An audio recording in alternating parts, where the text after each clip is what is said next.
Assalamualaikum warahmatullahi wabarakatuh. Saya Fadila Nadia Putri Septianti, absen 12 dari kelas 75. Saya ingin bercerita tentang cerita yang berjudul Abu Nino Pun. Cerita dimulai dari saat seekor yatim muda melarikan diri dari kompleks di Shanghai yang dimiliki oleh seorang pengusaha muda yang bernama Tuan Budi, yang bermaksud menggunakannya untuk membuktikan bahwa keberadaan Yeti bagi dunia. Sementara itu, remaja ini tinggal bersama ibunya dan neneknya di sebuah gedung apartemen. Dia menjalani kehidupan dengan sibuk dan lalai, menghabiskan waktunya hanya untuk menyibukkan diri.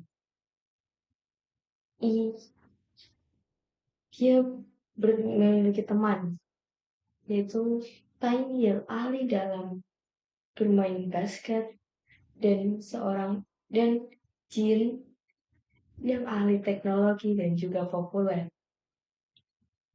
Ia juga seorang pemain biola, tapi sudah sangat lama dia tidak bermain biola karena ia merindukan ayahnya yang juga pemain biola. Malam saat ini berada di rumah kecilnya yang berada di atap apartemen. Ia menemukan Yeti di dekat rumah kecilnya. Ia memberi nama Yeti tersebut dengan nama Everest. Ia membantu Everest untuk bersembunyi dari helikopter Tuan Burnis. Ia mendapatkan kepercayaan Everest dengan cara memberinya makan dan mengobati luka Everest. Ia tahu jika Everest ingin kembali dengan keluarganya di Gunung Everest atau di pegunungan Himalaya. Dan juga Everest mengetahui jika ia ingin berkeliling ke seluruh Tiongkok. Helikopter Tuan Burnis tahu, dan pasukan keamanan Tuan Burnis tahu jika Yeti yang mereka punya sedang bersembunyi di dekat rumah kecil Ji, dan ini berusaha menyembunyikannya. Setelah mengetahui itu semua, Everest langsung menarik Ji dan mengajaknya untuk kabur. Melihat itu, Jin dan Pen mengejar mereka menggunakan mata mereka yang berwarna pink. Setelah itu, Yi dan Everest melarikan diri dengan menggunakan kapal yang membawa kaleng kolam merah, diikuti Peng dan Jin. Itu Yi, Everest, Jin, dan Peng telah tiba di pelabuhan Cina Selatan. Mereka pergi dengan menggunakan truk yang mengangkut kolam merah. Setelah itu, mereka pun jatuh dari truk. Mereka berakhir jatuh di hutan. Di sana, Everest memukau Jin dan Peng dengan kekuatan yang bisa merangsang pertumbuhan tanaman blueberry. Setelah itu, mereka lari dari ledakan blueberry yang sedang berhamburan. Sementara itu, Tuan Burnis dan ahli zoologi Dr. Zara melanjutkan pemburuan untuk Everest.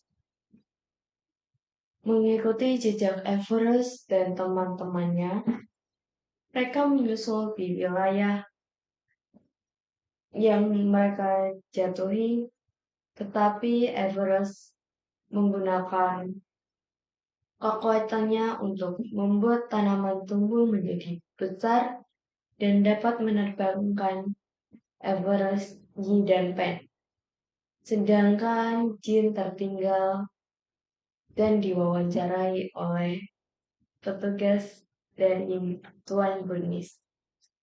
Sementara Yi, Everest, dan Pen berhasil melarikan diri. Dokter Zara mencintai binatang, tetapi Jin mengetahui bahwa dia berencana untuk memburu dan membunuh Yeti untuk melakukan penelitian medis. Mengapa Jin bisa tahu? Karena pada saat Jin tidur, tanpa sengaja ia terbangun dari tidurnya dan keluar dari mobil. Ia tak sengaja mendengar percakapan Dokter Zara. Setelah mengetahui bahwa Dokter Zara ingin melakukan perbuatan seperti itu, Jin berakhir dengan tekad untuk membantu teman-temannya. Jin juga mengetahui bahwa Tuan Bernis yang tampak berhati dingin memiliki titik lemah bagi hewan termasuk hewan peliharaan Dokter Zara. Tuan Bernis sangat suka dengan peliharaan Dokter Zara. Sementara itu, Yi, Everest, dan Peng mencapai Gurun Gobi, di mana mereka berteman dengan beberapa kura-kura yang dengan penuh syukur menerima tembakan raksasa mereka. Kemudian mereka melanjutkan perjalanan ke sebuah kota di tepi Sungai Kuning. Tetapi Tuan Bernis menyudutkan mereka. Di lain sisi, Jin berusaha mencari kapal untuk menjemput teman-temannya. Ia menukar kapal itu dengan handphonenya. Segera ia memajukan kapal itu agar bisa bertemu kembali dengan teman-temannya.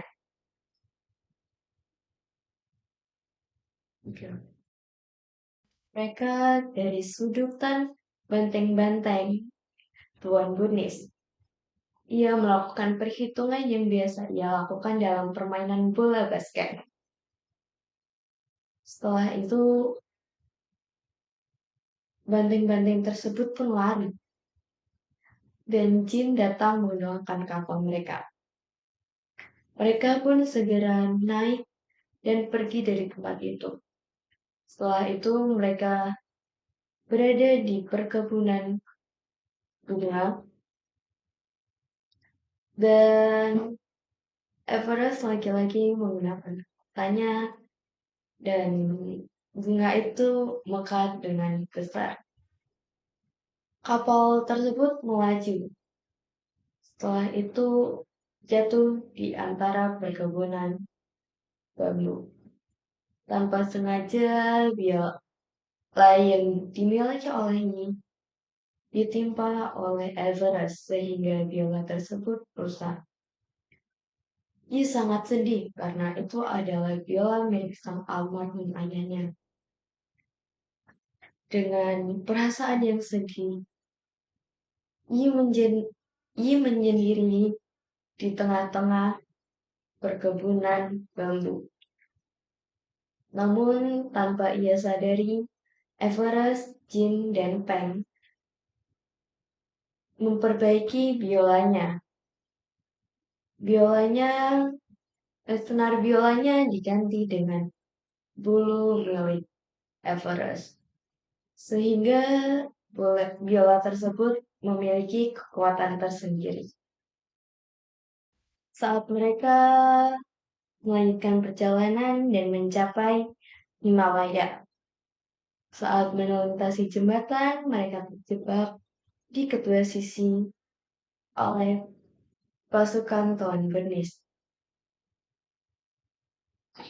Dokter Zara menyuruh Tuan Bernis untuk segera menembakkan cairan penenang, tetapi Tuan Bernis mengalami perubahan hati.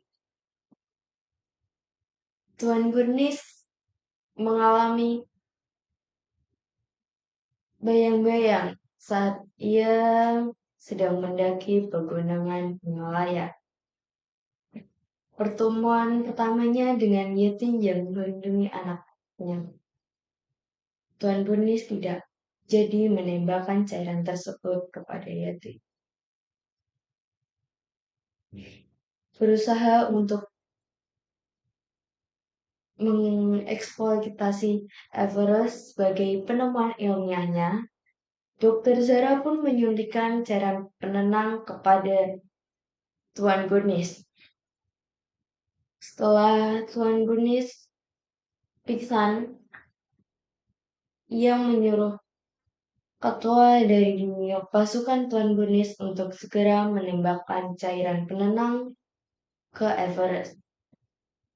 Saat ia berusaha melindungi Everest, Dr. Zara menyuruh pasukannya untuk segera menangkap Jin, Peng, dan Everett, dan Yi. Tetapi pada saat itu, Dr. Zara malah melempar Yi dari jembatan tersebut.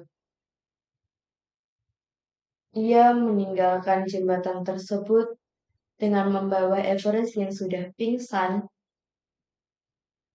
dan juga Peng dan Jin. Pun Yi berpegangan dengan seutas tali. Ia menggunakan tali tersebut untuk memanjat, tetapi Yi hampir menyerah karena ia terus-terusan hampir jatuh. Tapi terdapat bunga di tempat biolanya yang jatuh dan mendarat di telapak tangannya. Seketika dari itu, Yi langsung semangat untuk mencapai jembatan tersebut. Ia langsung mengambil biolanya dan memainkannya. Ia memainkannya dan berharap semoga Everest dapat tersadar. Dia melantunkan biolanya dan seketika terdapat sihir yang mencapai tubuh Everest. Everest ketika membuka matanya dan langsung bangkit. Everest marah karena dia hampir dijadikan bahan penelitian dan ia akan dibunuh oleh Dr. Zara.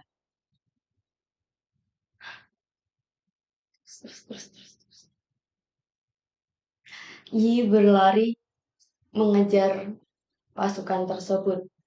Everest memukulkan tangannya ke tanah tersebut dan seketika terdapat es yang naik dari tanah tersebut.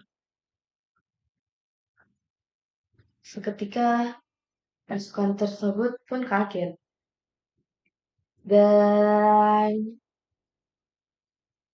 langsung keluar dari mobil. Tetapi tidak cukup sampai situ saja.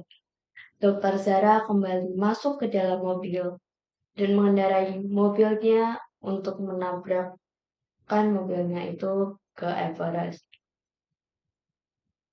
Setelah itu, Everest pun terpojokkan di pegunungan dan terhempas oleh salju-salju. Tapi Everest masih hidup Dengan kekuatannya, ia meruntuhkan salju-salju di atasnya dan membuat mobil tersebut jatuh.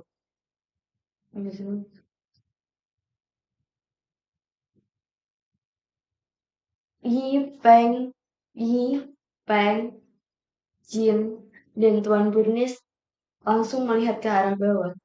Apakah Everest juga terjatuh di bawah sana? Saat mereka melihat, tiba-tiba peliharaan Dokter Zara bersedikit dan Yi membalikkan badannya. Ia melihat Everest masih hidup. Ia seketika memeluk Everest. Setelah itu, Tuan Bernice berkata, jika ia tidak jadi memburu sang Everest, ia ingin menge- ia ingin membantu kepulangan Yi, Jin, dan Peng kembali ke kota. Tapi Yi berkata jika ia ingin mengembalikan Everest ke puncak pegunungan Himalaya karena itu adalah tempat asli Everest.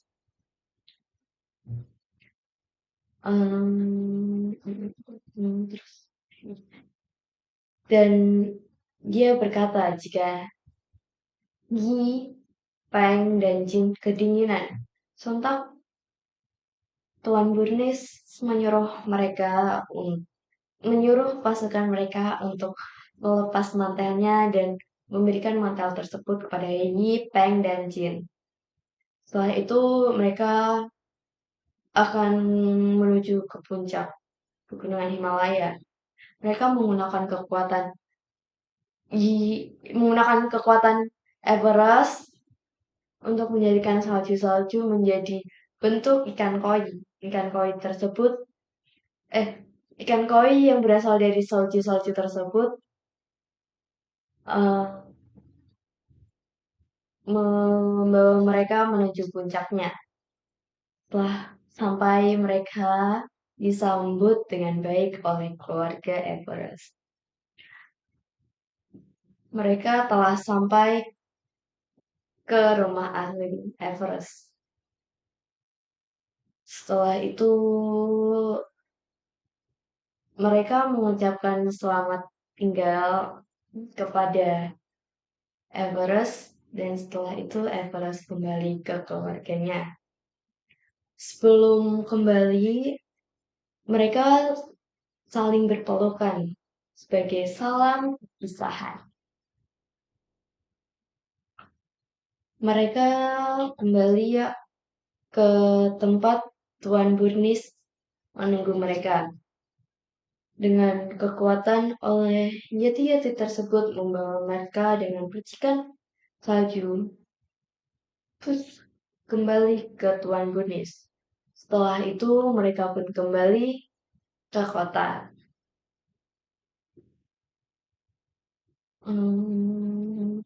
Kembali ke kota, Tuan Burnis mengucapkan terima kasih kepada Yi dan teman-temannya. Setelah kembali ke kota, Yi kebanyakan menghabiskan banyak waktunya bersama ibunya, naik-naiknya, Peng, dan Jin. Sekian cerita dari saya. Pelajaran yang dapat saya sampaikan adalah setiap pertemuan pasti ada perpisahan. Jadikan pertemuan tersebut menjadi kenangan yang indah. Sekian dari saya. Terima kasih. Wassalamualaikum warahmatullahi wabarakatuh.